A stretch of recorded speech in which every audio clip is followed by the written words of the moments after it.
Guys, Austin Bonjour here, and this is how I set up my jig head minnow setup. I have a spinning rod here. It's a Stealth Stick Skinny Pete.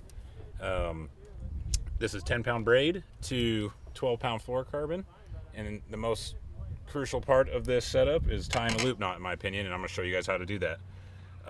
Get yourself a jig head, Minnow. There's tons of brands out there. Get yourself a good head. This is a Garage Tech prototype. And shout out to Graham for actually teaching me this knot. Get yourself a overhand knot like so. If you guys can see that, just an overhand knot or a thumb knot. Make it about the size of a quarter.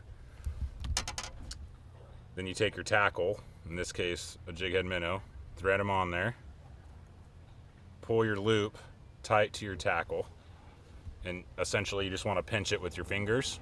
This is when you can manipulate this loop, make it bigger, smaller. I usually keep it about that size, between a nickel and a quarter. You go through the upward side of the loop you made with your tag end, like so. Then you're just going to want to wrap. This is the tricky part, having to wrap, but you do 3 to 5 wraps. Best way to, there's 1, 2, 3,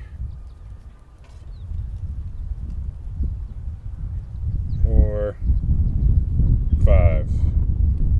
Then you want to go through the downward side of that loop you've created. Go down through it. And then this is when you want to cinch up your loop. You pinch. I'm pulling on the main line and I'm pulling on the tag end at the same time to get it to get the loop the proper size I want. Cinch it. And that's it. It's a completed loop knot. Cut this tag end. Tag on the knot is coming out at the bottom. I don't know if you guys can see that. I cut it pretty small, but that little kick out, you did it right when your line is coming through the bottom. And there's your loop. It allows this bait to swing much better left and right when it's coming through the water column.